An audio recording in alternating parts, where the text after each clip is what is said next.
I hope after this very exciting day one of the draft, the one lesson that everybody walked away from is that we can't predict the draft. We shouldn't say what can or cannot happen or what will not happen. Let's not be as arrogant to try to predict what's going to happen in the draft. Mocks are cool, but let's get away from the narrative of we know what can happen, because you have no idea. You have no idea unless your name is Vach Lombardi and you kind of create this map to CeeDee Lamb falling to the Cowboys and us drafting him. Unless you create this scenario that kind of goes perfectly to a T, and even the reasons why the other receivers got drafted prior to him. Unless that happens to you, you can't just say what will not happen or what will happen. But it's been a long 4 months of this amazing draft process, and to be able to get my favorite player, the player that I've been trying to campaign for the past 4 months, to be able to get him on draft day, kind of in the way that we kind of drew this thing up, it just made it even more special. Fantastic reaction I had, authentic reaction. I'm probably gonna chop that out and put it in its own video form. So celebration aside, man, we got work to do. We got film to break down. We got stuff to talk about and some nuance of this offense to get into. So let's run it for the cardio. So I think CeeDee Lamb kind of fits the mold of the, modern age offense and what these teams are trying to do with quick game offenses. You take a look at what the 49ers did in the Super Bowl with, Deebo Samuel. And, a lot of people have been trying to compare Deebo Samuel to a lot of these quick game yak guy receivers. But I think this is kind of appropriate. Even though CeeDee Lamb is better than Deebo Samuel, I'll get into some of those ideas later. But just the notion of, okay, you don't have to do complete receiver things. You can get Amari Cooper to do complete receiver things, or Michael Gallup to be your complete receiver. But what's going to happen with CeeDee Lamb? Of course, he can run your typical wide receiver routes. He does that really well. But I think what really makes him put the satin on the panties is when you get the ball to him on these bubbles, on these jailbreak screens. You can hand it off to him. When he does these motions, jet sweeps, swings out of the backfield, all those different things you want to do to get the ball into CeeDee Lamb's hands quickly. These rub routes and all that. Get him the ball and let him be unstoppable. I think he was the most he had the most broken tackles in college football, but not because he's running people over like Derrick Henry, right? Like he's not going to take years off of his playing career. He's not one of those CTE guys, but he breaks tackles with anticipation, with reading angles, and just gauging where tackles are going to be. When are they going to be there, and then just taking one small little step and just making guys miss. He's more slippery than anything, and I'm gonna show you some film examples of that later. And I think he's gonna start off playing slot for us. Right now, can he play slot? Absolutely. He played a lot of slot at Oklahoma. He had double-digit touchdowns from the slot at Oklahoma, so you ain't got to worry about him being out of place there. But also, what you get from CeeDee Lamb, you get the versatility to put him outside. And, the one thing that we've been trying to do as an offense for a while that we haven't been able to do is put Amari Cooper in the slot for a good amount of the game. You don't want to keep Amari Cooper in the slot, but just for some particular matchups, you may want to put Amari Cooper inside and let him dog those matchups in there. And CeeDee Lamb also has the size and ability to play from the outside. He understands how to use the sideline, whether he's working the field or the boundary, whatever you want to do with CeeDee Lamb. He gives you that versatility to be able to move guys around in your offense, man. So, whether he's inside or outside, bro, it's just going to absolutely work for you.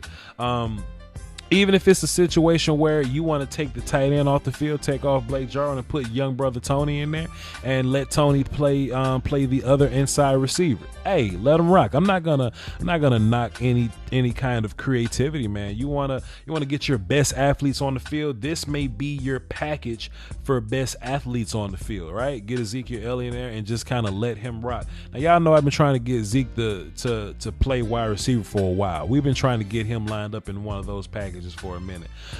We just kind of got to wait that out and see what happens here. But if Zeke doesn't end up being if he's not involved in the passing game more often, then that's what young cousin Tony's going to be for. Tony can line up in the slot, and I think he's probably going to get a lot of work there. Or we can run into these 2 wide receiver sets, right? Where we could just run our 3 receivers like normal and just keep our 2 running backs in the backfield, and Tony can just play matchup game and beat these linebackers out of the backfield. Whatever you want to do with Tony, man, there's no limit to what we can do in terms of our creativity.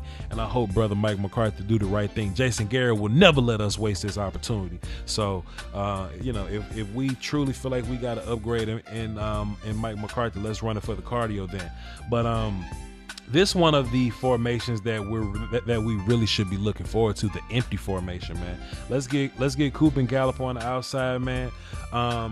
CeeDee at the main slot. Tony just kind of flex him wherever you can get him room at. Sometimes it could be a trips right look. You can line 3 receivers up to the right and put Blake Jarwin in line at tight end, or you can displace Blake Jarwin and put him at one of your receivers and just kind of run mismatches like that. You can do a lot of different things, man. You can line Blake Jarwin up at the X and put Cooper on the inside just for the hell of the mismatch. You can read whether they run in zone or man coverage. You can do a lot of stuff, man.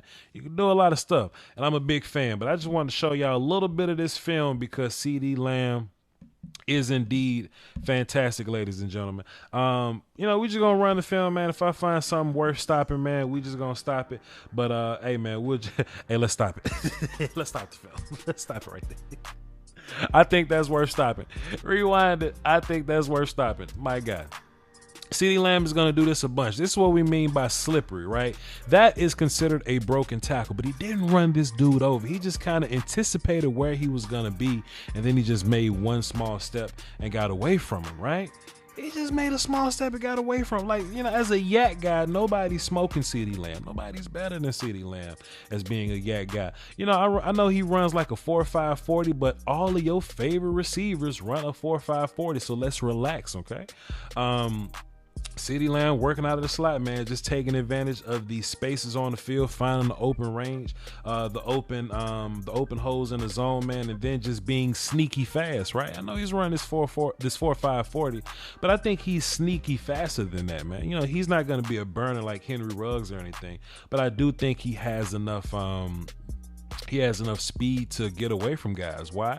Because I know, and somebody in my chat box, they're going to mention the defenses that we're playing, but we got some top tier talent on some of these bad defenses. The defenses as a whole ain't great, but he still got to outrun some of these guys. Like, Baylor got a couple pros on their defense, so let's not go there, but take a look at CeeDee Lamb, man. He's going to do a lot of this, man. A lot of these shorter routes, right? Just these shorter routes, breaking to the outside, right? Especially if they're going to give him a lot of space. Get those shorter routes going to the outside and then become yak guy. Get the ball in your hand and just make it hard for these people to tackle you, man. This is more of an example of contact balance right here. Let me rewind this a little bit. It's more so of his contact balance.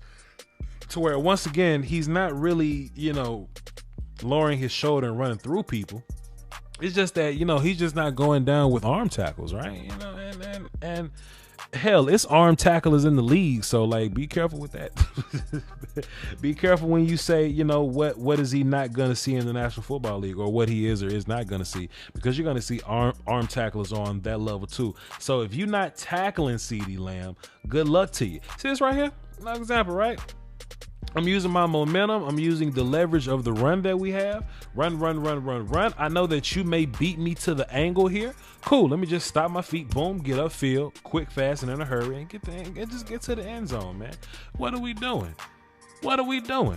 CeeDee Lamb is the best receiver in this class, and the NFL should be ashamed for letting him fall this far. But I tell you what, buddy, I'm thankful went to go get Ruggs. I'm thankful Jerry Jeudy got drafted earlier. I'm thankful that all these offensive linemen, went before us. I'm thankful that Bill O'Brien traded DeAndre Hopkins to the Arizona Cardinals to get the Arizona Cardinals out of the wide receiver race. I'm thankful for all that because CeeDee Lamb just fell in our laps, and it's just perfect, man. Let me go back and look at this.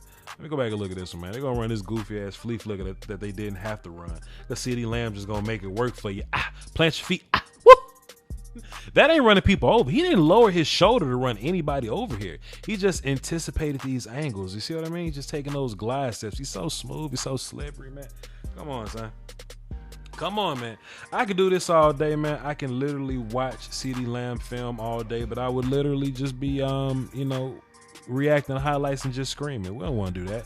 And it's not like these are just flat out highlights. Like if you look at all of his catches, he take a lot of them to the house, right? Like if he had like 80 some catches, I mean, 30 of them are big plays out of those 80 catches. See what I'm saying? So his big play to catch ratio is insane, man. If you want a more in-depth film session of CeeDee Lamb, you can go check out my earlier CeeDee Lamb film session. I dropped a much more in-depth film breakdown of him, like his traits and all that. This is more so where he's gonna line up and just a refresher on some of the film that we looked at. Just some different film that we didn't look at earlier. And of course, I encourage you all to do the research on your own. I was gonna show he had a touchdown versus LSU or whatever, right? And I would have showed that game, but I didn't want the college football Illuminati to come take my video down. But when you do research on your own, go to the YouTube and go watch Oklahoma versus LSU. Man, he did fine in that game. He had like 80 yards and a touchdown in that game or something like that. So he can even do it against SEC talent. It's not just these Big 12 schools that he's doing it up against. So, hey man, after you watch this video, go check out my other CeeDee Lamb film session. I'm super excited. We got a lot of film to break down this week. We're probably going to do a live stream, like a Cowboys live stream, just to talk about CeeDee Lamb and get some reactions on that later on. This video is going to come out early. And then we're going to do a live reaction draft live stream of day two of rounds 2 and 3, and we just gonna run it for the cardio. All right, y'all hold it down for the Doski Woski and the Peasky Whiskey, man. Salute. The YouTube Illuminati is taking money away from your favorite content creators, and people often ask the best way to support the channel directly. I tell them that's subscribing to my Patreon. Just $1 a month would increase production and the frequency of uploads. Basically, that means more content for you. For less than a bag of almond M&Ms, you can support the channel, call dibs on requests for future videos, and you can have access to Patreon exclusive material like my throwback film sessions. That's patreon.com/VachLombardi. I appreciate the support. Doski Woski. Salute.